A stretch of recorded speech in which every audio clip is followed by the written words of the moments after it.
그가 너로 인하여 기쁨을 이기지 못하며 시며 너를 잠잠히 사랑하시며 너로 인하여 즐거이 부르며 기뻐하시리라 하리라. 한 번 더 읽겠습니다. 너희 하나님 여호와가 너희 가운데 계시니 그는 구원을 베푸실 전능자시라. 그가 너로 인하여 기쁨을 이기지 못하여 하시며 너를 잠잠히 사랑하시며 너로 인하여 즐거이 부르며 기뻐하시리라 하리라. 아멘. 우리 한 구절만 더 읽죠. 우리 마태복음 1장 23절. 우리 여기 떠 있는데 여기 보고 읽을까요? 마태복음 1장 23절 말씀 우리 같이 읽겠습니다. 보라, 처녀가 잉태하여 아들을 낳을 것이요 그 이름은 임마누엘이라 하리라 하셨으니 이를 번역한즉 하나님이 우리와 함께 계시다 함이라. 기도하시겠습니다. 사랑의 아버지 하나님, 감사합니다. 오늘도 저희들 3일 저녁을 맞이해서 아버지의 전으로 인도해 주시고 아버지 하나님께서 주시는 말씀을 통해서 저희들이 진리를 깨닫고 아버지의 뜻을 깨달으며 아버지 하나님의 영원한 축복을 받는 성도의 길을 가게 해 주시는 은혜에 감사를 드립니다. 아버지 하나님, 이 시간도 함께 하여 주시는 가운데에 주시는 말씀이 저희들의 심령 가운데에 깊이 임하게 하시고 성령님의 깨닫게 하심과 감동하심으로 이 말씀이 저희들에게 지혜가 되게 하시고 저희들에게 소망이 되게 하시고 큰 힘과 능력이 되게 하여 주시옵소서. 예수님의 이름으로 기도드립니다. 우리가 지금 예수님에 대해서 3주째 이렇게 공부를 하고 있는데요. 한번 우리가 이제 첫째 시간에는 우리가 예수님이 누구신가 그걸 할 때 예수님이 말씀이 육신이 되신 분이다. 그 다음에 말씀은 하나님이다. 이런 사실을 우리가 첫째 주에 공부를 했고요. 그 예수님은 하나님 세 분 중에서 제2위 하나님, 그리고 이름이 말씀이신 하나님이시고 또 말씀을 담당하시는 그런 하나님이시다. 그래서 이제 말씀이라는 걸 가지고 하나만 보더라도 우리가 이제 성부 하나님이 계시고 또 성자 하나님이 계시고 성령 하나님이 계신데 말씀을 주시는 분은 성부 하나님이에요. 성자 예수님께서는 나는 내 말을 한마디도 하지 않는다 그런 얘기를 하셨어요. 나는 아버지가 주시는 말씀을 받아서 전하는 사람이다 이렇게 말씀하셨어요. 그런데 성자는 그 아버지에게 말씀을 받아서 우리들에게 전해 주시는 역할을 하죠. 그런 이제 역할을 하시고 그러니까 말씀을 담당을 하셨다 하지만 말씀 자체는 아버지에게서 나오는 것이다. 그럼 성령님은 어떤 역할을 하시느냐? 그 성자 예수님이 우리들에게 주시는 말씀을 성령님은 그걸 깨닫게 하는, 여기 우리 사람이 있다 그러면은 성령님께서는 그 말씀이 우리들의 심령 가운데 깨닫게 해주시고 또 그 말씀을 믿고 살아갈 수 있도록 우리에게 감동하시고 인도하시고 도와주시는 그런 역할을 하죠. 그래서 이 말씀이라는 거 하나를 가지고 우리가 볼 때에 세 분 하나님의 역할을 이렇게 조금 나눠서 모든 일이 그래요. 하나님은 계획하시고 근본이 되시고 그 다음에 예수님께서는 그 말씀을 이루시고 그 다음에 이루신 일들을 성령님께서는 보존하시고 또 유지하시고 발전시키시고 그런 역할을, 세 분 하나님은 늘 이렇게 팀이 돼가지고 같이 일하시는 것을 볼 수 있어요. 그래서 우리 첫째 주에 예수님은 첫 번째 말씀을 담당하시는 하나님이시다. 근데 이 말씀은 정말 참 중요한 것이란 말이죠. 이 말씀에는 능력이 있어서 천지 창조가 말씀으로 창조되었다라고 성경은 기록하고 있단 말이에요. 그래서 하나님의 말씀은 그 말씀이 생명이고 말씀은 능력이고 말씀은 지혜고, 그래서 하나님의 말씀이 있으면 생명이 있는 거고 하나님의 말씀이 없으면 생명이 없습니다. 그래서 나는 교회를 다녀도 말씀을 몰라 그러는 분들은 너무 아쉬운 거예요. 교회를 다니면 말씀을 알아야지. 예. 교회를 다니면 말씀을 읽어야 되고요. 말씀을 먹어야 되죠. 사람이 육신을 위해서는 음식을 먹듯이 우리들의 영은 영의 양식이 말씀이란 말이에요. 그러니까 이 말씀을 안 먹으면 영적으로 점점 힘이 없어지고 신앙생활을 왜 하는지도 모르고 그러다가 그냥 다 잃어버리는 거예요. 그래서 이 말씀은 우리들의 영의 양식이다. 그래서 그저 주야로 말씀을 묵상하는 자가 복이 있다. 성경은 이렇게 얘기하는 거예요. 주야로 말씀을 묵상하는 자는 시냇가에 심기운 나무와 같은데 주야로 말씀을 묵상하지 않는 사람은 겨와 같다는 겨와. 이게 바람에 날리는 겨와 같아서 그냥 나중에는 다 불쏘시개로 다 태워져 버린다라고 성경이 얘기했단 말이에요. 여러분들이 아무리 바빠도 이 말씀을 묵상하지 않는 삶 가운데는 다 겨와 같은 인생이 돼요. 나중에 보면 아무것도 없어. 그냥 다 날아가 버리고 그러고서 불타져 버리는 그런 인생이 돼버려요. 이 말씀은 얼마나 중요한 건지 모릅니다. 여러분들이 말씀을 사모하시고 그래서 말씀을 읽고 묵상하고 말씀을 묵상한다는 말은 꼭꼭 씹어서 이렇게 씹는다는 뜻이 있어요. 이렇게 해서 말씀을 꼭 씹어가지고 내 영혼 속에 쫙 말씀이 퍼지게 될 때에 내 영혼이 힘을 얻게 되고 지혜를 얻게 되고 이렇게 살아간단 말이에요. 그래서 예수님이 말씀이시다. 그것은 말씀 자체라기보다는 예수님은 말씀을 담당하시는 분이다. 그래서 우리는 예수님을 통해서 늘 말씀을 받는 기도할 때에도 주님 이 시간에도 말씀을 주시옵소서. 예. 그런 공부를 했고요. 두 번째 시간에는 두 번째 주에는 성육신에 대해서 예수님은 누구신가 해서 성육신. 그래서 수요 예배 때는 저희가 성육신의 배경에 대해서 우리가 공부를 좀 했고요. 그 다음에 지난 주일날은 어떤 공부를 했냐면 성육신의 의미. 성육신이라는 것이 과연 예수님을 통해서 우리의 구세주로 오신 예수님을 통해서 구세주로 오신 성육신의 사건이 우리들에게 좀 더 이해되어질 수 있는 시간이 되었기를 바라요. 이 성육신을 왜 꼭 해야만 했을까?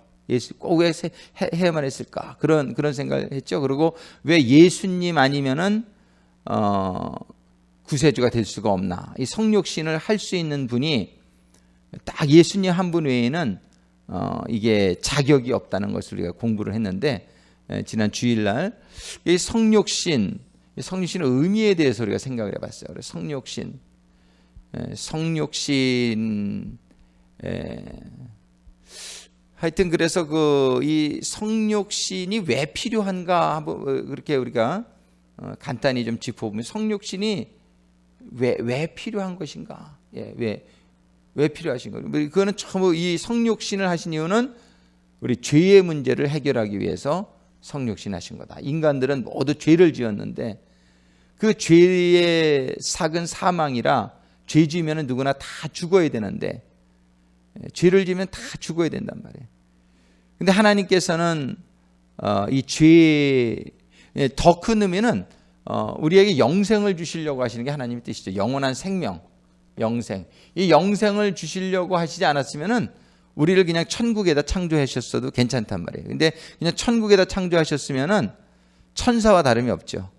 그리고 천사들은 죄져 가지고서 범죄한 천사들이 떨어지는 역사들을 우리 성경에 기록되어 있는 걸 보잖아요. 그래서 우리는 천국에 창조되었으면 천사나 다름이 없어요. 그냥 거기서 범죄를 하게 되면 그냥 지옥 가는 거예요. 영원히. 근데 하나님께서는 우리들을 땅에다가 창조하신 이유는 영생을 주기 위함이에요. 영생을 주기 위함. 이 영생이라는 것은 영원히 죄의 문제를 해결하는 게 영생이에요. 죄의 문제를 해결하지 못하면 영생은 있을 수가 없는, 존재할 수가 없어요. 죄를 지면은 생명을 잃어버리니까. 근데 그 죄와 상관이 없거나, 그거는 누구냐면 하나님은 죄와 상관이 없어요. 하나님은 하나님의 실력으로 죄를 안 지세요. 그렇기 때문에 하나님은 영생하세요. 근데 우리 인간들은 하나님의 자녀로 하나님의 형상대로 창조는 되었지만 하나님은 아니란 말이에요. 우리는 하나님과 같이 되어가는 사람들이죠. 하나님은 하나님과 같이 우리가 온전하라고 그러시고 하나님과 같이 거룩하라고 그러시지만 우리는 거기까지 그냥 오로메리컬리 이렇게 갈 수 있는 게 아니에요. 하나님은 뭐든지 이렇게 자동으로 이렇게 하는 게 아니에요. 하나님은 뭐든지 이렇게 다 주실 수 있음에도 불구하고 하나님은 그걸 구하라고 그러시고, 그리고 우리들이 믿음을 가지고 나가게 될 때 하나님께서는 그걸 주시는 것이지 이렇게 가만히 두루누워서 입 벌리고 있으면 떨어지는 그런 하나님이 아니에요. 하나님은 우리들이 성실하게 열심히 일해가지고 우리가 하나님이 다 예비하셨지만 가지고 계시지만 우리들은 우리의 또 할 부분이 있다는 거예요. 그래서 우리를 동업자라고 하나님 말씀하세요. 동업자라고. 하나님이 하시는 부분이 있고 우리가 해야 될 부분이 있어요. 하나님이 쌀도 주고 다 하는데 우리가 밥은 해서 먹어야지. 밥해서 먹는 건 우리가 해야 될 일이에요. 아멘? 우리가 해야 될 일이 있어요. 신앙생활 가운데 우리가 해야 될 일은 우리가 해야 돼요. 이제 그렇게 우리가 해야 될 일이 뭐냐면 우리가 인격적으로 하나님과 같이 변해져 가는 것, 그런 것들을 우리가 그거를 소원하고, 왜? 하나님이 너는 변화받아라, 너는 성숙해져라, 너는 온전해져라, 이게 하나님의 명령이란 말이에요. 그럼 하나님이 처음부터 왜 온전하게 못 지셨느냐? 하나님이 이게 원리가 그렇지를 않아요. 하나님은 우리가 이렇게 농사 짓는 거에 이렇게 비교를 한단 말이에요. 씨를 뿌리고 물을 주고 자라게 하고 그리고 열매를 맺고. 하나님이 하나님을 같은 완전한 어떤 존재를 하나님이 창조하셨으면은 어땠을까? 일단 창조가 되면은 하나님은 아니에요, 그렇죠? 창조가 되면은 하나님은 아니에요. 그래도 하나님과 같이 완전하게 창조를 하셨다면 어떨까? 글쎄, 그런 생각 별로 안 해봤는데, 우리가 이렇게 아기를 낳는 거하고 똑같아요. 우리가 아기를 낳으면은 아기가 태어날 때에 완전해요. 그렇지만 아기는 이제 자라고 배우고 이제 그런 게 우리 인생 아닙니까? 이렇게 자라고. 하나님께서도 그러한 우리를 완전하게 만드셨다. 이거는 아기와 같은 생명이 태어나서 이제 스스로 이렇게 배우고 익히고 실수도 하고 이러면서 우리가 쭉 자라나서 우리가 변화되고 성숙되어져 가는 그 과정 자체, 그런 것들이 굉장히 중요한 것이죠. 그래서 하나님께서는 우리에게 죄의 문제를 영원히 해결하고 영생을 주시기 위해서 우리들에게 필요한 것이 무엇이냐? 이 죄의 문제를 영원히 해결하기 위해서는 뭐가 필요하냐면은 죄를 속죄해 줄 수 있는 속죄 제물이 필요하다면, 속죄 제물. 근데 이 속죄 제물이 소나 양은 안 돼. 왜냐하면 사람이 죄를 졌는데 소나 양이 제물이 되어지면은 그 밸류가 틀려진단 말이에요. 제가 10,000불을 꿨으면 10,000불을 갚아야 다 갚아지는 거지. 10,000불을 꿨는데 5,000불만 갚으면은 아직도 5,000불은 빚진 거란 말이에요. 소나 양이 밸류가 있지만 사람의 밸류하고는 차이가 있단 말이에요. 그래서 그거는 죄를 씻지 못했다라고 성경이 히브리서에 분명히 기록해요. 그러면 사람이 돼야 돼요. 우리는 제물은 사람이 돼야 되는데 문제는 사람 중에는 죄를 안 진 사람이 없어서 제물의 자격을 갖춘 사람이 하나도 없다는 게 문제예요. 그래서 죄가 없는 사람이 필요한데 그러기 위해서 예수님이 이 땅에 오신 거예요. 죄 없는 예수님이. 그럼 왜 천사는 왜 안 되느냐? 천사도 하나님이 사람으로 만들 수 있지 않았느냐? 그런 얘기를 했죠. 근데 천사는 안 되는 이유가, 천사는 사람으로 만들어져 가지고 제물이 되면은 우리가 지금까지 지은 죄는 용서함 받을 수 있는데 영원토록 죄를 사해 줄 수 있는 자격은 없어요. 왜냐하면 천사 자체가 영생에 있는 존재가 아니에요. 천사 자체는 죄 안 짓는 동안만 살아있는 거지, 죄 짓는 순간 그들은 죄와 상관이 없는 사람들이 아니에요. 죄로부터 자유한 존재가 아니에요. 그렇기 때문에 그들은 영생하는 제물의 자격은 없어요. 그 영원한 생명이 있는 존재가 우리의 제물이 되어지면 우리의 그 죄를 영원토록 사해 줄 수 있는 제물의 역할을 감당할 수 있단 말이에요. 그래서 예수님께서 영원히 사시는 하나님이 인간으로 오셨는데 인간으로 오신 예수님은 또 사람이지만 또 예수님이란 말이에요. 그분은 죄가 없으신 분이고 영생하시는 분이에요. 그런데 그분이 우리들을 위해서 제물이 되어 주셨기 때문에 우리는 영원토록 죄와 상관이 없는 사람이 된 거예요. 우리의 실력으로 죄와 상관이 없는 사람이 된 게 아니라 예수님의 영원한 제물이 되어 주신 거로 히브리서 10장 14절에 보면 한 번의 제사로 우리를 영원히 온전케 하셨다. 그런 자격을 갖춘 분은 예수님 한 분이다. 우리가 지난주에 그걸 공부한 거예요. 그래서 왜 예수님만이 우리의 구세주가 될 수 있는가? 예수님만이 왜 우리의 속죄의 제물이 될 수 있는 유일한 자격을 갖춘 분이가? 하나님이 다른 방법이 있었다면 얼마든지 다른 방법 쓰셨을 거다. 우리가 그런 얘기를 했죠. 그러나 다른 방법은 없는 거예요. 그래가지고 예수님을 통과하지 않고는 우리가 영원한 생명을 얻을 수 있는 다른 방법은 없습니다. 그래서 사도행전 4장에도 보면은 예수 외에는 천하에 구원받을 만한 다른 이름을 준 적이 없다. 성경은 분명히 얘기하고 있는 거예요. 그런데 뭐 다른 종교에도 구원이 있다. 뭐 천국은 가는 길이 여러 개 있다. 이런 거는 전부 성경적으로 맞지 않습니다. 뭐 다른 사람들이 어떻게 생각해도 상관없습니다. 자유니까. 자기 생각은 자기 자유니까. 근데 이제 나중에 모든 진리는 우리가 천국에 가면은 알게 되겠죠. 그런데 성경은 우리는 성경이 진리라고 믿는 사람들이기 때문에 성경은 뭐라고 말하냐면 예수님 외에는 다른 길은 없다라고 성경은 분명히 얘기하고 있습니다. 근데 심지어는 기독교 내에서도 이런 자유주의 신학자들은 이제 다른 데도 구원이 있다 이렇게 얘기하는 사람들도 있는데 그런 사람들은 뭐 착각은 자유니까 자기네들 마음대로 생각을 하는 거예요. 어쩔 수가 없죠. 그렇지만 우리의 믿음의 기준은 항상 성경이 기초해야 된다는 사실을 우리가 기억하게 될 때에 성경은 분명히 얘기한다. 예수 외에는 다른 사람이 속죄 제물이 되어질 수 있는 자격도 없고 그렇게 그래서 구세주가 될 수 없는 거예요. 그래서 우리가 지난주까지 이거를 공부했단 말이에요. 그래서 우리는 성육신의 의미, 이 의미를 잘 깨달아야 돼. 성육신이 과연 무엇을 의미하는가? 이거는 죄를 해결하기 위해서 죄 없는 영생하시는 하나님이 인간으로 오셨다는 게 성육신이에요. 이 성육신을 통해서 우리는 영원한 생명을 얻을 수 있게 되었다는 게 성육신의 의미다. 이거를 우리가 잘 깨닫게 되기를 바라고요. 이런 걸 잘 우리가 이해하면은 이단에 안 빠진단 말이에요. 이제 말세는 참 이 이단들의 아주 점점 이렇게 많이 일어나는 시대이기 때문에 어떤 사람도 구세주가 될 수 없어요. 문선명이 될 수가 없고 박 누구예요? 응? 뭐죠? 박장로, 박태선 장로가 구세주가 될 수가 없고 또 이만희 씨가 구세주가 될 수가 없는 거예요. 어떤 인간도 될 수가 없는 거예요. 그거는 딱 예수님 한 분이고 한 분으로 좋겠어요. 끝난 거예요. 속죄 제물은 그때 끝난 거예요. 아무도 더 이상 필요가 없어요. 우리는 그 예수를 깨닫고 그 예수를 믿으면 우리는 영원한 구원에 이르는 것이지. 신천지 사람들을 만나보니까 이만희를 안 믿으면 구원이 없는 것처럼 얘기를 하더라고요.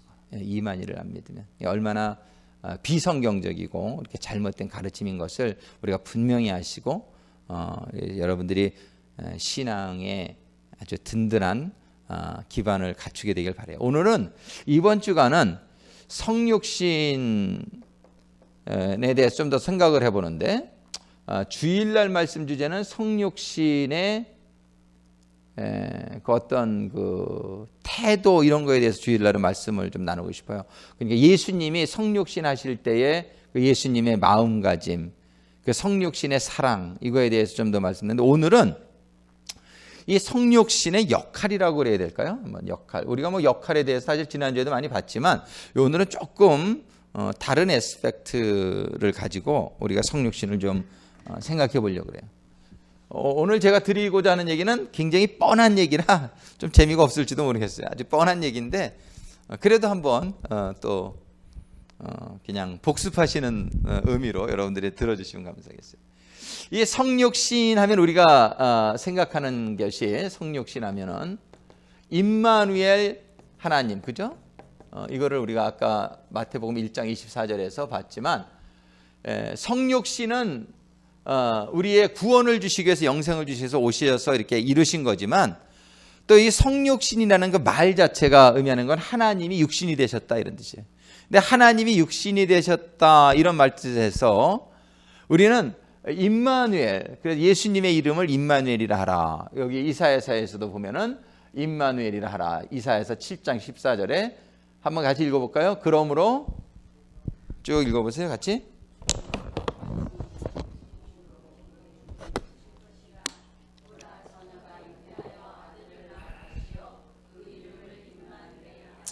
그리고 그 밑에 마태복음 1장 23절 한 절 더 있습니다. 보라 처녀가 잉태하여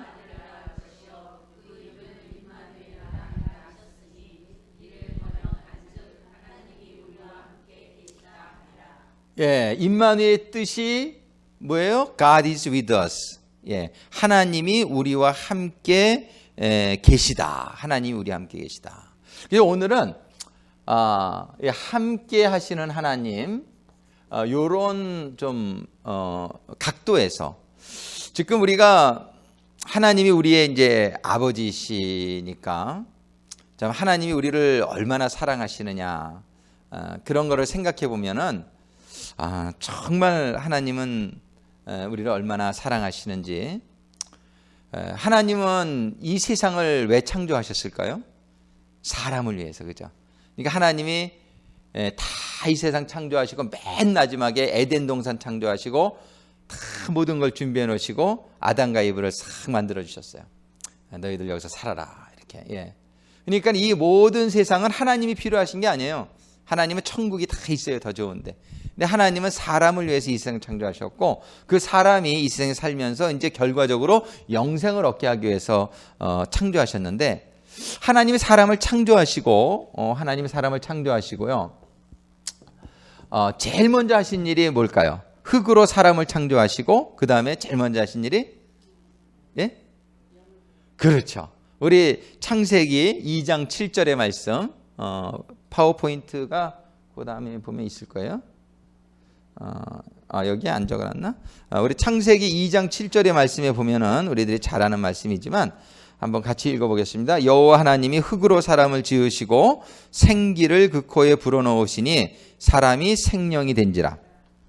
이 사람을 흙으로 지으시고 흙으로 지었는데 흙으로 지었을 때는 동물과 같았어요. 사람이, 그죠? 다른 것들도 다 하나님 말씀으로 지으시고 흙으로 지으셨어요. 동물들도.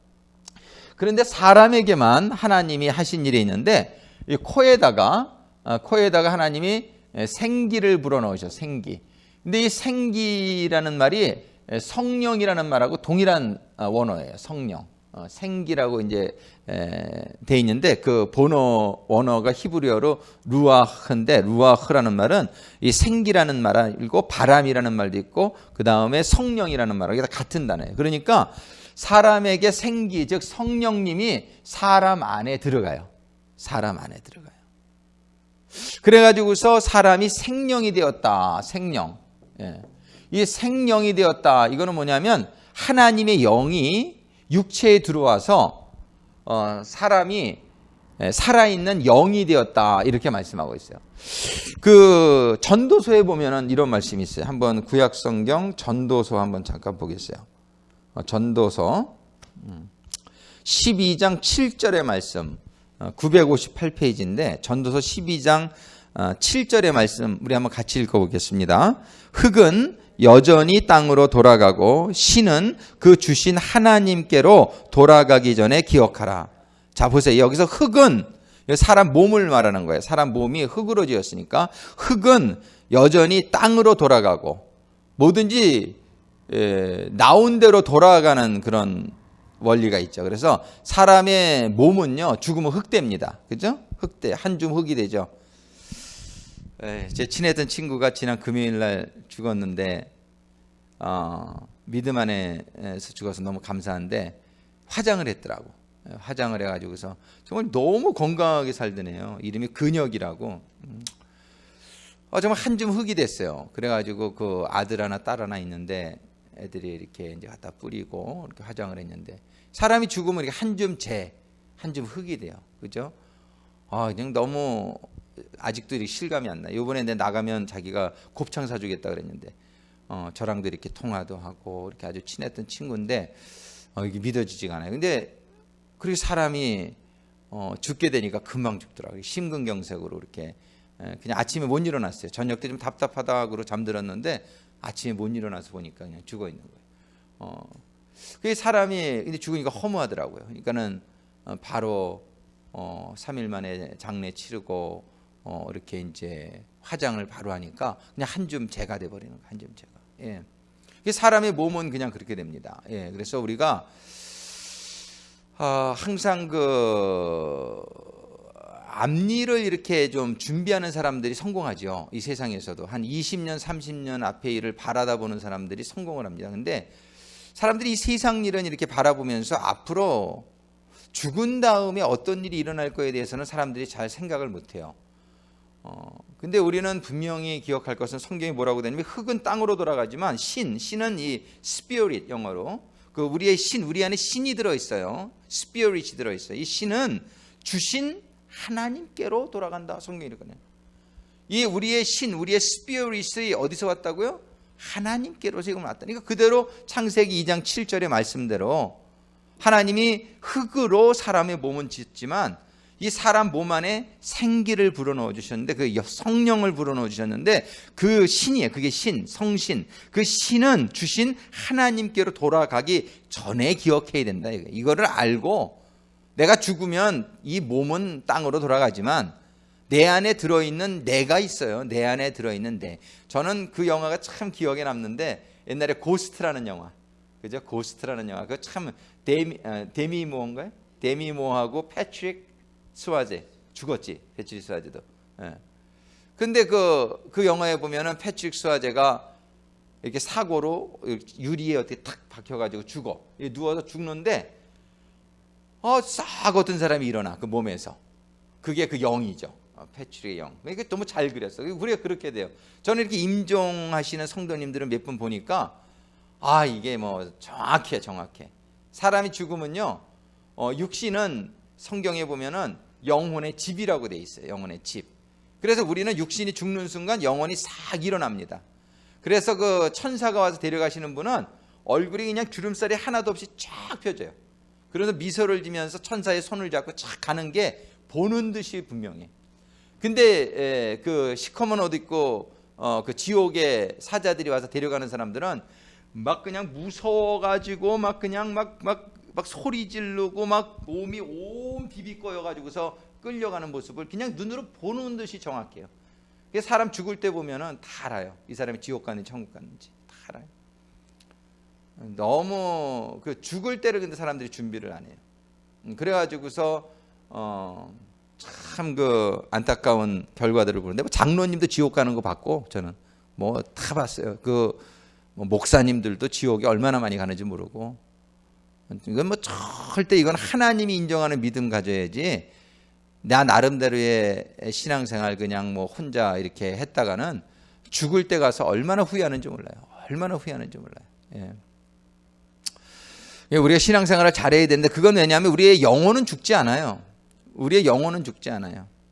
그래가지고 영혼이 육신이 죽을 때는 육신은 땅에로 들어가는데 우리의 영혼은 주신 하나님께로 돌아가는. 성경은 분명히 얘기하고 있어요. 이거를 뭐 성경은 너무나 여러 군데서 이게 너무나 중요한 얘기니까 그 영혼, 이 성령이 우리에게 이렇게 넣어 주셨어요. 그래서 우리 안에 사람의 몸에는 육과 영이 있어요. 이 두 가지 요소가 우리는 항상 있는 거예요. 근데 사람들이 육적으로만 살다 보면 영은 죽어 있어요. 그래가지고 영적인 전혀 체험이 없어. 그냥 영적인 세계를 몰라. 그래서 전혀 하나님을 뭐 입으로는 불러도 전혀 믿지를 않아요. 그러기 때문에 육만 있다가 그냥 땅으로 들어가는 거예요. 이거 하나님과의 이런 성령이 없는 사람들은 영적인 그런 걸 깨닫지 못해요. 그냥 영적인 아무 일도 일어나지 않아요. 그냥 육적인 일만 일어나. 그거는 내가 내 영이 죽어 있구나 이렇게 생각하면 돼요. 이 영이 왜 죽어 있느냐? 우리 창세기에 보면은요, 하나님이 처음에는 영을 넣어 주셨는데, 그들이 범죄를 해요. 그들이 범죄를 하자 범죄하기 전에 하나님께서 분명히 경고를 주시죠. 창세기 2장에 보면은 17절에 선악을 알게 하는 나무의 실과는 먹지 말라. 내가 먹는 날에는 정령 죽으리라. 이 하나님의 법을 상징해요. 이 선악과는 제가 말씀하죠. 하나님의 이 선악과는 하나님의 말씀, 이 말씀 즉 법을 상징해요. 하나님의 법. 이 법을 어기게 되면은 정령 죽으리라. 하나님이 이렇게 말씀하시는 거예요. 그래서 우리가 살아가는 데는 이 법이라는 게 있어요. 하나님의 말씀. 근데 이들이 어겨요. 그러니까 어떤 일이 일어나냐면은 3장에 그들에게 어떤 일이 일어나냐면 3장 24절 창세기 3장 24절 같이 읽어보겠습니다. 이같이 하나님이 그 사람을 쫓아내시고 에덴 동산 동편에 그룹들과 두루 도는 화영검을 두어 생명나무의 길을 지키게 하시니라. 하나님이 그 사람을 23절에도 여호와 하나님이 에덴 동산에서 그 사람을 내어보내요. 에덴 동산은 어떤 곳이에요? 에덴 동산. 에덴 동산은 하나님의 동산이죠. 에덴 동산은 하나님의 동산이에요.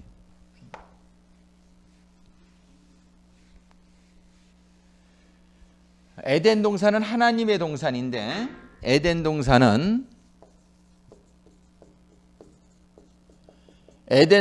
하나님이 계세요. 그런데 하나님의 말씀을 어기게 되면은, 그러니까 불순종하게 되면 어떻게 되냐면은 이 에덴 동산에서 쫓겨난다. 성경이 이렇게 돼요. 쫓겨나는 거예요. 그래서 쫓겨나서 어디로 가냐면 에덴 동산의 동편으로 갔다. 이렇게 돼 있어요. 이 동편. 여기는 세상이죠. 여기는 하나님은 어디 곳이나 계시지만 하나님이 에덴 동산에서는 어떻게 있었냐면 이 사람이 사람 안에 하나님이 계셨어요. 그죠? 에덴 동산에서는 사람 안에 하나님의 성령이 계셨어요. 그러니까 성령이 안에 있으면은 생명이 있는 거예요. 근데 하나님은 어디에나 계시죠. 하나님은 세상에도 계셔요. 하나님은 어디에나 계시지만 여기에 쫓겨나게 된 사람은 하나님이 이 안에 계신 게 아니라 하나님이 이 주변에 계시죠. 이렇게 주변에, 하나님이 주변에 그냥 계세요. 하나님이 안에 들어가지 못해요. 그러니까는 안에 들어가지 못하니까 여기에서는 뭐냐, 생명이 없는 거예요. 너희가 정령 죽으리라 그랬는데 여기서는 생명이 없는 거예요. 이 성령이 안에 있어야 생명이 있는 겁니다. 내 안에 성령이 내 안에 들어와야 나에게 생명이 있는 거예요. 그러니까 에덴 동산과 세상의 차이는 여기에 있어요. 이 중간에 있는 것이 죄지요. 이 죄를 짓게 되니까 이제 쫓겨나게 되는 거예요. 에덴 동산에서 쫓겨나게 되는 거예요. 에덴 동산에 쫓겨나니까 이제 영적으로는 생명을 잃어버린 이렇게 된 거죠. 근데 성육신의 사건이라는 것은 뭐냐면은 성육신은 이 죄의 문제를 해결하는 사건이에요. 이 죄의 문제를 해결해 가지고서 우리 주님이 이 죄를 담당해서 죽어 주시니까 여기 있는 사람이 이 성육신 하신 예수님을 통해서 죄의 문제를 해결되면 그 다음에 다시 생명으로 회복되어지는 역할을 하는 것이 이제 성육신의 사건이란 말이에요. 예. 오늘 그 말씀들을 몇 가지 좀 같이 보시면서 먼저 아까 스바냐서 3장 17절을 봤는데 하나님은 정말 자녀들과 함께 하시기를 참 원하십니다. 예, 임마누엘 하나님 함께 하시기를 참 원하시면서 여기 스바냐 3장 17절에도 보면 그가 너로 인하여 기쁨을 이기지 못하여 하시며 너를 잠잠히 사랑하시며 너로 인하여 즐거이 부르며 기뻐하시리라. 그 밑에 골로새서 1장 20절의 말씀 우리 같이 읽어볼까요? 그의 십자가의 피로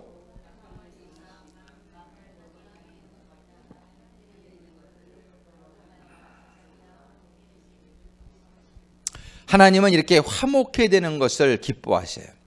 십자가의 피로 화평을 이루사, 화평을 이룬다는 건 죄의 문제를 해결한다는 것이죠.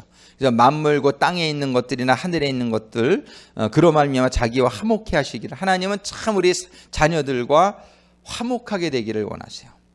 그래서 성육신 예수님을 죄의 문제 해결하기 위해서 오신 거죠. 또 요한복음 4장 14장 17절부터 18절까지 같이 있습니다. 저는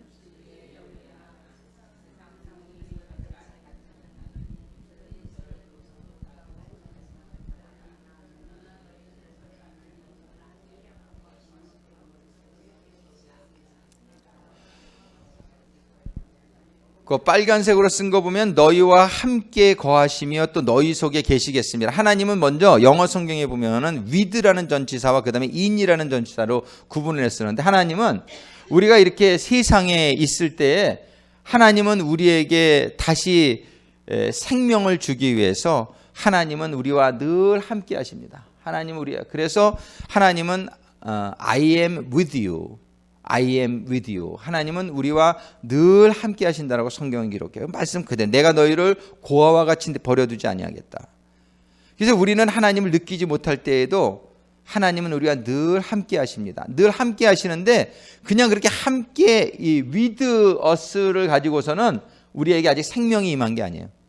하나님이 우리를 도와주시기도 하고 이렇게 역사하실 수 있어요. 구약 성경에서 이제 여러 가지 역사들이 있지만 하나님이 아직까지 어떤 사람의 속에 들어간 적은 없어요. 구약에는. 그래서 외주하시는 하나님이다. 하나님을 믿지 않는 사람들도 하나님이 도와주세요. 누구에게나 하나님의 사랑은 다 임해요. 다 임해서 하나님을 체험하면서도 우리가 이 성육신하신 예수님을 통과하면서 죄의 문제를 해결받지 못하면 하나님이 내주하시지는 못해요. 하나님이 다시 우리에게 들어오셔야 되는데 하나님의 성령이 우리 안에 다시 들어오셔야 나에게 생명이 회복되는 건데 그 하나님의 성령이 내 안에 들어오지는 못하는 인생들이 참 많을 수 있어요. 하나님이 내 안에 들어와야지 우리가 되는데 하나님이 성령으로 우리 안에 들어오시려면은 어떤 일이 있어야 되냐면은 우리 사도행전 2장 잠깐 보겠어요. 여기에도 말씀을 사도행전 2장 한번 펴보세요. 2장 38절 사도행전 2장 38절 우리 한번 같이 읽겠습니다. 사도행전 2장 38절 베드로가 가로되 너희가 회개하여 각각 예수 그리스도의 이름으로 세례를 받고 죄사함을 얻으라. 그리하면 성령을 선물로 받으리니. 이 성령이 우리들에게 임하는 사건이 필요해요. 우리가 성령을 받는 게 필요해요.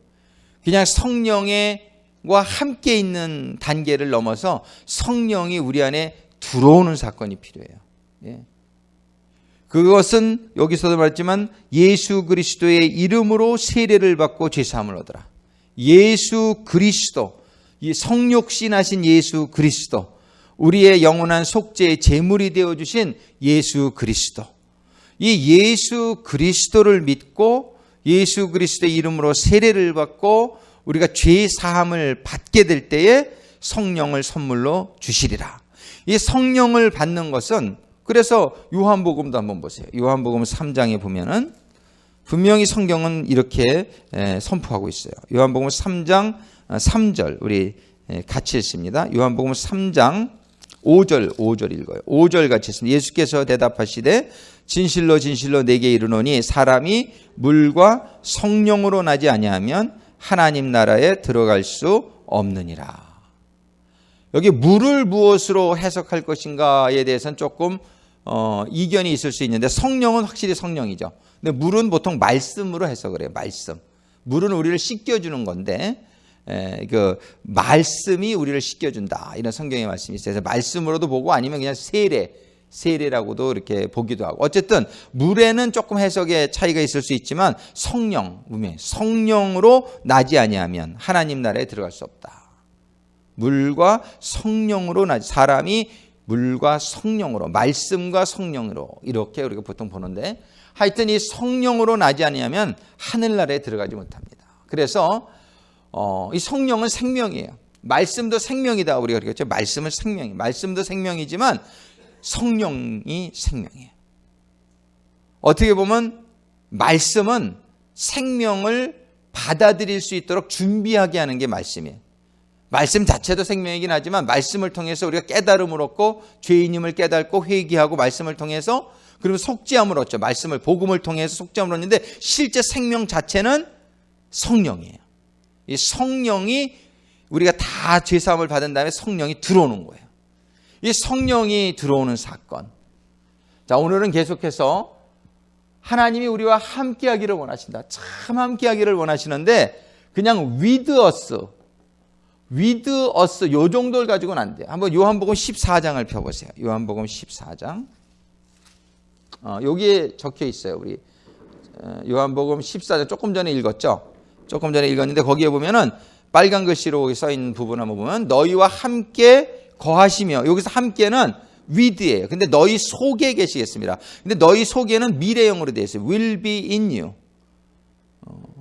그래서 하나님이 우리와 함께 하시는 단계를 우리가 지나서 우리는 하나님이 우리 안에 계시는 단계까지 가야 된다. 그것이 바로 하나님과 내가 하나 되어지는 단계예요. 그래서 요한계시록 3장 20절 아마 여기 있는지 모르겠네요. 조금 밑에 보면은 요한계시록 3장 20절 말씀을 제가 적어놨는데 한번 같이 읽어볼까요? 4번 회복. 요한계시록 3장 20절 같이 읽습니다. 볼지어다 내가 문 밖에 서서 두드리노니 누구든지 내 음성을 듣고 문을 열면 내가 그에게로 들어가. 이게 중요한 거예요.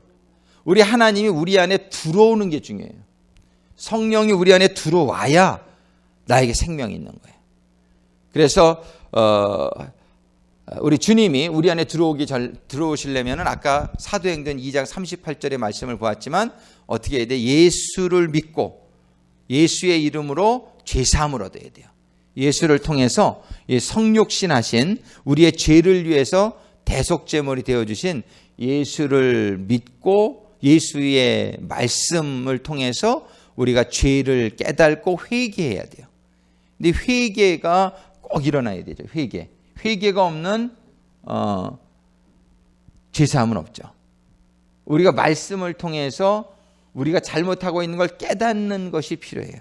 근데 말씀을 보지 않으면 잘못을 깨닫지 못해요. 거울을 보지 않으면 내 얼굴을 볼 수 없는 것과 마찬가지로 우리가 말씀을 보지 않으면 내가 지금 얼굴에 뭐가 묻었는지 몰라요. 그러니까는 우리는 말씀을 통해서 우리는 우리의 모습을 볼 수 있어야 돼요. 늘 말씀을 묵상하는 가운데 내가 얼마나 하나님의 말씀하고 지금 거리가 있는 그런 삶을 살고 있는가.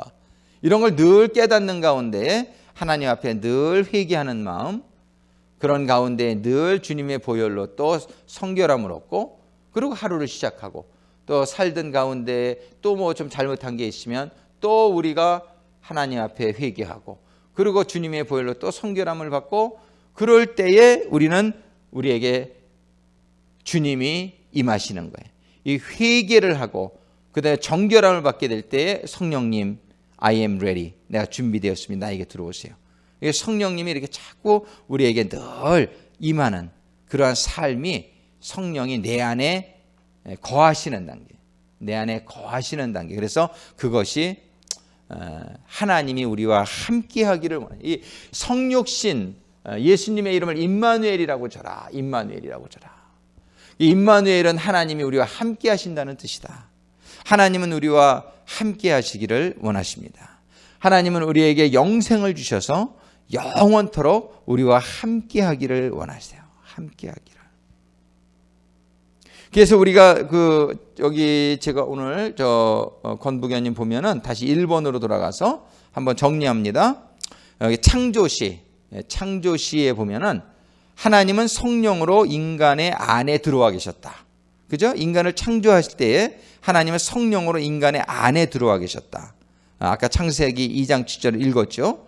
그런데 범죄를 하게 되자 하나님의 성령은 인간 안에 거하실 수가 없게 된 거예요. 그래서 이 창세기 3장에서는 걸 어떻게 표현해요? 에덴 동산에서 저들을 쫓아냈다 이렇게 표현하죠. 그것이 사실은 하나님이 쫓아낸 게 아니라 자기네들이 죄를 져서 죄의 결과로 자기네가 나간 거죠. 하나님이 강제로 쫓아낸 거 아니에요. 자기네들의 선택이었죠. 자유의지를 가지고 자기네가 죄를 졌어요. 죄를 짓는 순간 그들은 더 이상 에덴 동산에서는 거할 수 없는 하나님의 임재로부터 밖으로 나가는 그런 인생이 되어버린 거예요. 그래서 범죄하게 되자 하나님이 더 이상 내주하시는 하나님이 아니라 우리가 에덴 동산 안에 거하는 삶이 아니라 에덴 동산 밖에 거하는 삶으로 바뀌어진 거예요. 그래서 아까 창세기 3장 24절 읽었지만 하나님이 그 사람을 쫓아내시고 God drove out the man. 그런데 이제 하나님께서 우리의 꿈을 주세요. 요엘서 2장 28절에 보면 그 후에 내가 내 신을 만민에게 부어주리니 너희 자녀들이 장래일을 말할 것이며 너희 늙은이는 꿈. 이런 말씀이 있죠. 이게 뭐냐면 내 신을 너희에게 주는 날이 있을 것이다. 근데 이 날은 구약시대에는 오지 않은 거예요. 구약시대에는. 구약시대에는 올 수 없었던 게 죄사함이 아직 이루어지지 않았어요. 그래서 구약시대에는 다윗이건 아브라함이건 어떤 사람에게도 성령이 그들 안에 들어간 적은 없어요. 성령은 구약시대에는 그래서 외주하시는 성령이다. 그러면 그들이 어떻게 구원을 받았느냐? 그런 질문이 있을 수 있죠. 그 전에 제가 그런 거 설명을 해드린 적이 있는데, 자, 아브라함이 구원을 받았을까요? 받았죠. 거지 나사로 얘기를 부르면 나사로가 천국 가서 아브라함의 품에 안겨 있다고 그죠? 성경에 나와요. 아브라함 구원 받았죠. 근데 어떻게 구원을 받은 거예요, 아브라함이? 자, 아브라함은 구약시대의 사람이에요. 구약시대의 사람인데 예수님의 십자가 사건 이전에는요, 인간들이 죄를 사함받을 수 있었을까요, 없었을까요? 예? 없지요. 없잖아요. 우리 히브리서 지난주에 봤잖아요. 히브리서 한번 보세요. 히브리서.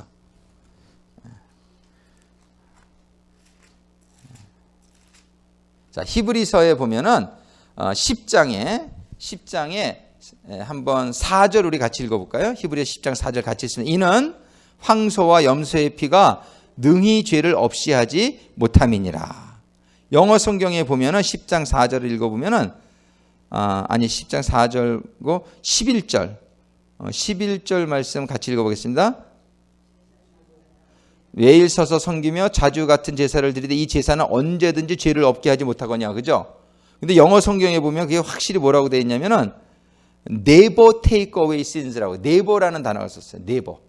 그러니까는 구약 시대에 이런 제사 제도는 하나의 그림자라고 여기 10장 1절에 말씀하세요. 1절, 10장 1절 같이 읽어볼까요? 율법은 장차 오는 좋은 일의 그림자요, 그죠? 참 형상이 아니므로 해마다 늘 드리는 바 같은 제사로는 나오는 자들을 언제든지 온전케 할 수 없느니라. 분명히 얘기해요. 11절에 never take away sins. 그 구약 시대에 그거는 하나의 그냥 모형, 타이피컬 이런 이벤트지. 죄를 그러면 자, 십자가의 사건까지는요, 인간들이 죄를 사함 받을 수가 없었어요. 그러면은 아브라함은 구약 시대의 사람인데 그 사람은 십자가 사건이 있기 전에 죽었잖아요. 십자가가 바로 뭐냐면 성육신이죠, 그죠? 성육신이 아니고 이제 성육신이 오셔가지고서 이제 속죄 제물이 되어주신 사건이죠. 속죄제가 되어주셨는데, 그러면 구약 시대에 있는 사람들은 어떻게 구원받았느냐 말이에요. 어떻게?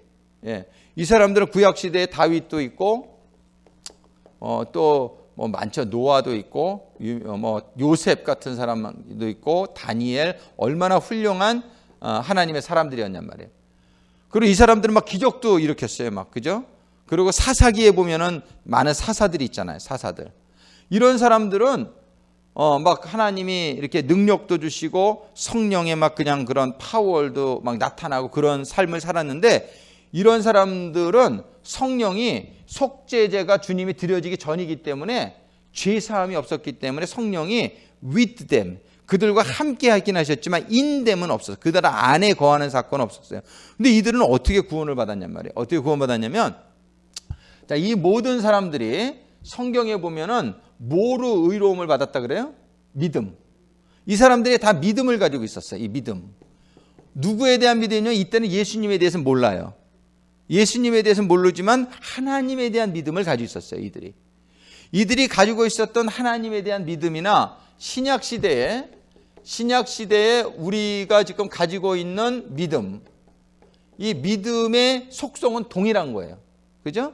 우리가 가지는 믿음이나 근데 틀린 거는 우리는 예수님을 이제 알고 예수님을 구체적으로 믿으니까 우리가 구원받는 건 믿음으로 구원받는 건 퀘스천이 없는데 구약 시대에 예수님 이전에 죽은 사람들은 어떻게 하느냐? 성경에 보면 무슨 말씀을 하시냐면은 이들이 가졌던 믿음을 하나님께서는 그대로 소급해 주시는 거예요. 예수님의 성육신의 사건은 과거의 모든 믿음을 가졌던 사람들의 믿음이 그들은 믿음을 약속을 받지는 못했었는데 예수님이 와서 이 속죄 제물이 되어지고 모든 일을 이루어주자 이들의 믿음이 이렇게 소급되어져서 그래서 이들은 지금 이 천국에 가 있지 못하고 어디 가 있어요? 낙원에 가 있는 거예요. 낙원. 왜 그러냐면 아직까지 이 모든 그 하나님의 그런 합법적인 그런 것들이 이루어지지 않은 거예요. 그래서 그들은 대기 상태로 있다가 예수님이 십자가에서 죽으시고 이 속죄를 이루게 되자 모든 이들의 믿음이 소급되어져서 그들이 구원이 이루어지는 거예요. 그래서 믿음으로 구원받는 것은 동일한데 시간적인 차이만 있을 뿐이지 믿음으로 구원받는 건 동일한 거예요. 그런데 어쨌든 이 구약 시대에는 그런 성령이 내재하는 그러한 일은 없었어요. 그런데 신약 시대는 이게 가능해요. 신약 시대는 이 성육신의 사건을 통해서 하나님께서 우리들의 죄를 성육신이 속죄 제물이 되어지는 우리가 믿으면은 우리의 죄가 다 사함을 받고 성령이 우리 안에 들어오는. 그래서 요엘서 2장 28절의 이 말씀이 아까 그 후에 내가 말세에 내 신을 부어주리다. 그 부어주는 사건이 구약에서는 없었단 말이에요. 근데 신약에서는 누구든지 그 예수를 믿고 죄사함을 받는 사람들에게는 성령이 임하는 사건이 일어났는데 그게 바로 오순절날 최초의 성령 강림 사건이란 말이에요. 오순절날 그날이 성령이 최초로 사람들의 심령 가운데 회복되어지는 사건이에요. 그것이 바로 창세기에 있었던 그 아담에게 성령이 들어왔던 그 사건과 같이 신약 시대에 예수님이 부활하신 후 열흘 만에 이 땅에 내린 성령의 사건은 그 오순절날 성령이 들어온 사건은 그래서 놀라운 역사적인 사건이란 말이에요. 그 날이 바로 우리 교회의 생일이에요. 그때에 최초로 교회라는 게 생기기 시작해요. 예수님의 몸된 교회는 그전에는 없었단 말이에요. 예수님의 몸된 교회는 예수님의 영이 거하는, 영이 내재하는 그게 바로 오순절날 성령의 사건이란 말이에요. 그래서 우리 그 성육신의 사건은 하나님이 우리와 함께 한다는 그런 의미가 있는데 이 함께 하시기 위해서 하나님께서는 우리들의 속죄제물이 되어주시고 그리고 죄를 모두 담당해 주심으로 말미암아 우리가 함께 하나님이 내 안에 거하실 수 있는 정말 그야말로 원래의 창조의 형태로 회복되어지는 원래 아담이 죄짓기 이전에 가졌던 그런 성령의 내재가 이 신약 시대에는 가능해진 거란 말이에요. 가능해졌는데 문제가 뭐냐면 우리가 그동안 죄를 너무 많이 짓고 살아가지고 죄 짓는 아직도 옛 습관들이 성령이 들어왔음에도 불구하고 이 인격이 하루아침에 바뀌질 않는 거예요. 그래가지고서 우리가 성령을 받은 날부터 이 성령을 처음 받은 날면 우리가 새로 태어나는데 거듭나는 날부터 우리가 죽기까지 하나님은 성화의 과정을 허락하신 거예요. 이 성화의 과정을 통해서 우리는 이제 성령님의 인도하심을 받아서 우리는 계속해서 죄와 싸우며 옛날에 죄를 짓게 한 나의 그런 죄짓게 하는 품성들과 싸우면서 인격을 하나하나 고쳐가면서 우리는 이 세상의 나머지 시간들을 변화와 성숙을 하는 삶을 살아가게 될 때에 그래서 여기 본문에 보면은 그런 말씀이 되어 있는데 여기 어디가 기록된 잘못 하여튼 성령의 인도하심을 받는 가운데에 여기에 보면은 골로새서 1장 22절의 말씀, 그 3번 대속에 보면은요. 한번 대속 거기를 읽어보죠. 그래서 3번 대속 한번 인간으로 오신 예수님 죄의 대속을 이루시고 인간이 하나님과 함께 할 수 있도록 회복시키시고 예수님이 십자가에서 죽임을 당하시기 전까지는 외주하는 구약에서는 그런 상태다. 그러니까 예수님이 십자가에 죽기 전까지 그러니까 예를 들어서 그러니까 예수님이 십자가 사건 전까지는요 모두 성령은 외주하는 상태예요. 십자가. 그래서 요한일서 2장 2절에 보면 저는 우리 죄를 위한 화목제물이니 우리만 위할 뿐 아니요 온 세상의 죄를 위하심이라. 로마서 3장 25절 같이 읽겠습니다. 이 예수를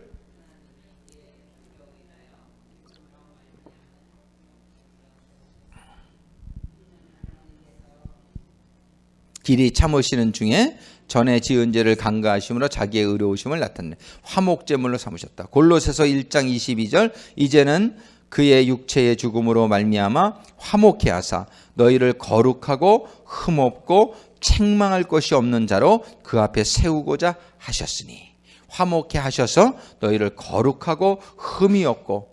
근데 우리가 구원받고 나서 흠이 없냔 말이에요. 흠이 있지요 아직도. 그런데 왜 또 죄를 짓니까? 그러니까 이거 우리가 여기 성결이라는 것은 얼마나 중요한 건지 몰라요. 믿음은 구원의 시작인데 그 다음에 성결은 구원의 내용이다 이렇게 표현해요. 그러니까 우리는 믿고 난 후에 우리가 죽을 때까지 우리는 계속해서 죄와 싸우며 우리가 점점 이게 성결해 나가져가는 그런 삶이. 그래서 우리가 무엇이 목표냐면 거룩해지고 흠이 없어지고 책망할 것이 없는 자. 정말 이런 삶이 우리들에게 이루어질 수 있게 되기를 정말 축원합니다. 정말 얼마나 그런 삶이 이루어지면서 정말 감사한지 몰라요. 우리의 삶이 바뀌는 만큼 하나님의 더 큰 평안과 더 큰 기쁨과 더 큰 안식이 우리에게 임하기 시작합니다. 그래서 우리가 정말 날마다 하루하루 어제와는 다른 오늘, 오늘과는 다른 내일을 꿈꾸는 그러한 삶이 될 수 있게 되기를 바라요. 근데 신앙생활을 오래 해도 변화가 없어 삶 속에. 그건 너무나 안타까운 일이에요. 너무나 안타까운 일이에요. 그러니까 그 삶 속에 그건 잘하지 않으면 죽는 거예요. 이게 그렇잖아요. 어떤 나무가 자라지 않으면 죽은 거죠. 죽었다는 증거죠. 이게 죽었다는 증거예요. 그러니까 우리는 끊임없이 우리가 잘할 수 있게 되기를 주님의 이름으로 축원합니다. 우리는 계속 누구를 닮아가? 예수를 닮아가는 거예요. 예수님을 닮아가는 거예요. 예수님을 날마다 우리가 그 예수님을 목표로 해서 그저 우리는 더 나가야 돼요. 사도행전 2장 38절 베드로가 가로되 너희가 회개해. 아까 읽었죠. 그래서 우리 빌립보서 한번 아까 보죠. 빌립보서. 이게 이번 주에 본문으로 할까 하는데 빌립보서 2장에 보면은 2장에 5절부터 있습니다. 너희 안에 이 마음을 품으라. 곧 그리스도 예수의 마음이니. 그러고서는 쭉 보면은 8절에 사람의 모양으로 나타나셨음에 자기를 낮추시고 죽기까지 복종하셨으니 곧 십자가에 죽으심이라. 그래서 12절에 보면은 그러므로 나의 사랑하는 자들아 너희가 나 있을 때뿐 아니라 더욱 지금 나 없을 때에도 항상 복종하여 두렵고 떨림으로 너희의 구원을 이루라. 두렵고 떨림으로 너희의 구원을 이루라. 그 빌립보서 1장에 보면은 6절 보세요. 1장 6절 한번 같이 읽습니다. 빌립보서 1장 6절. 너희 속에 착한 일을 시작하신 이가 그리스도 예수의 날까지 이루실 줄을 우리가 확신하노라. 이건 뭐냐면 보세요. 잘 보세요. 너희 속에 착한 일을 시작하신 이. 그건 뭐예요? 우리에게 하나님이 말씀을 주시고 감동하셔서 믿음을 갖게 되는 게 착한 일이 시작된 거예요. 그런데 그리스도 예수의 날까지. 그게 무슨 말이에요? 영어 성경에 보면은 6절을 읽어보면은 being confident of this that he who began a good work in you will carry it unto completion until the day of Christ Jesus. 언제가 day of Jesus Christ입니까? 물론 예수님이 재림하시는 그날을 의미하기도 하지만 우리는 그 전에 죽으면 그날이 예수님 만나는 날이에요. 그리고 예수님 만나는 그날까지 뭐냐면 until 그때까지 그 completion, unto completion 구원이 믿음을 가질 때 구원이 시작은 됐지만 우리가 예수님 만날 때까지 아직 complete 된 게 아니란 말이에요. 우리 구원은 프로세스라는 거를 잊지 말아야 돼요. 구원은 과정이다. 그래서 착한 일을 시작하신 그이가 예수의 만나는 그날까지 이루실 줄을 우리가 확신한다. 이런 확신을 가지고 나가면 꼭 만나게 되는 거예요. 근데 믿음을 잃어버리면 안 돼요. 언제까지요? 죽기까지. 그래서 be faithful, 영어는 이렇게 얘기하는 거예요. unto The very point of death. 그리고 거기에 또 보면은 10절에도 같이 있습니다. 너희로 지극히 선한 것을 분별하며 또 진실하여 허물 없이 그리스도의 날까지 이르고. 그리스도의 날까지. 아까는 예수의 날까지 그랬는데 이번에는 그리스도의 날까지. 그러니까 우리의 신앙은요, 끝까지 지켜져야 돼요. 우리의 신앙은 죽기까지, 예수님 만나는 그날까지 우리는 계속해서 싸우며 나가는 거예요. 그래서 우리는 이제 성령이 우리에게 임하시면은 우리가 또 죄를 지면은 어떻게 됩니까? 그 성령이 소멸되어질 수도 있단 말이에요. 성경은 성령을 소멸치 마라. 성령을 소멸치 마라. 우리가 조금 죄 졌다고 해서 성령이 다 떠나버리는 건 아니죠. 그렇지만 우리가 계속적으로 죄를 지고 죄에 빠지게 되면은 성령이 소멸될 수도 있기 때문에 성경은 너희들은 성령을 소멸치 말라라고 말씀하시는 거예요. 그래서 우리는 늘 말씀 묵상하고 기도하고 또 회개하고 이러면서 성령님이 점점점 내 안에 더 풍성하게 거하시게. 이게 성령 충만이라고 그걸 표현하죠. 이게 성령이 충만이 이루어지면은 나에게는 하나님의 그런 모든 기쁨과 평안과 능력과 지혜와 이런 것들이 천국의 삶이 우리들에게 이루어지는 것이란 말이에요. 그래서 정말 그 야고보서 4장 5절의 말씀, 로마서 5장 11절 그에 먼저 있습니다. 이제 우리로 화목을 얻게 하신 우리 주 예수 그리스도로 말미암아 하나님 안에서 또한 즐거워하느니라.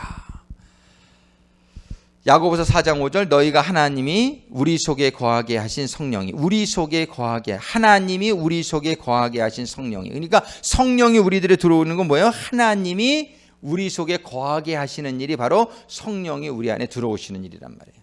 오늘 우리는 우리와 함께 하기를 원하시는 하나님에 대해 생각해 봤어요. 성육신을 생각하면서 성육신이라는 왜 하나님이 성육신 하셨을까? 우리의 물론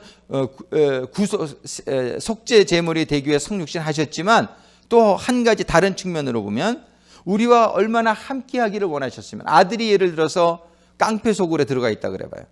아버지가 아들을 참 구해내주고 싶어. 그럼 어떻게 깡패 속으로 들어가야죠. 호랑이를 잡으려면 호랑이 굴에 들어가야 되잖아요.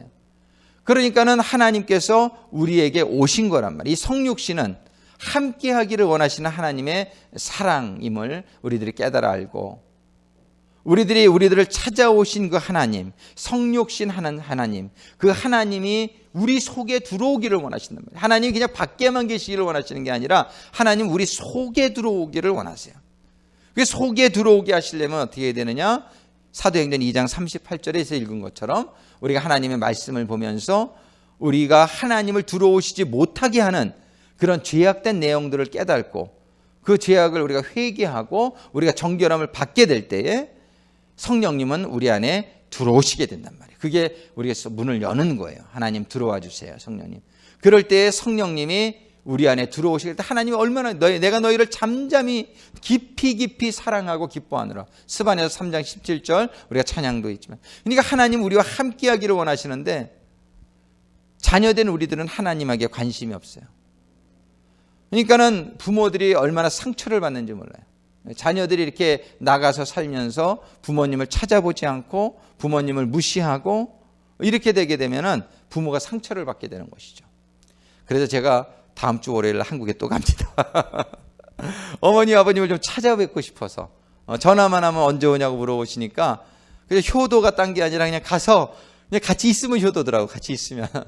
그러니까는 이게 육신의 부모도 자녀들을 이렇게 그리워하고, 그죠? 자녀들이 대학 가고 이렇게 떨어져 있으면 우리 정말 김선식 권사님도 얼마나 둘째 아들이 멀리 계시니까, 그죠? 항상 이렇게 보고 싶고, 우리 자녀들이 이렇게 떠나가게 되면은 얼마나 이렇게 아쉽고 그러냔 말이에요. 보고 싶은데 자녀들은 안 그래. 전화 한 번은 안 해.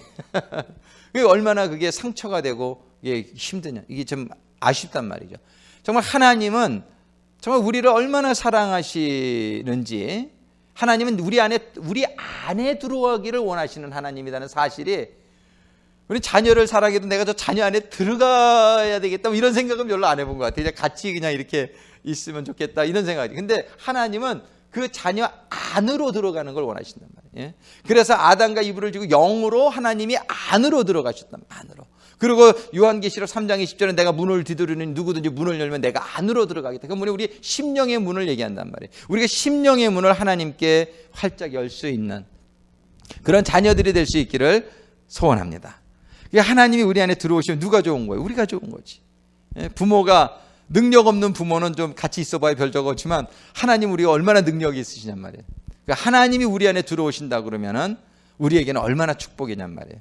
성육신 하나님을 우리가 이번 주간에 생각해 보면서 정말 왜 하나님이 성육신 하셨을까? 첫 번째는 제물이 되어 주시기 했었지만 두 번째는 뭐예요? 우리와 함께하기. 그 이름을 임마누엘이라 하라. 하나님이 우리를 얼마나 사랑하시고 우리와 함께하기를 원하시면 그 천국을 뒤로 하고 이 땅에 임마누엘 하나님으로 오셨느냐는 거예요. 이 하나님을 우리가 이해할 수 있게 되기를 간절히 소원합니다. 이 시간에 우리 잠깐 기도하고 마치겠어요.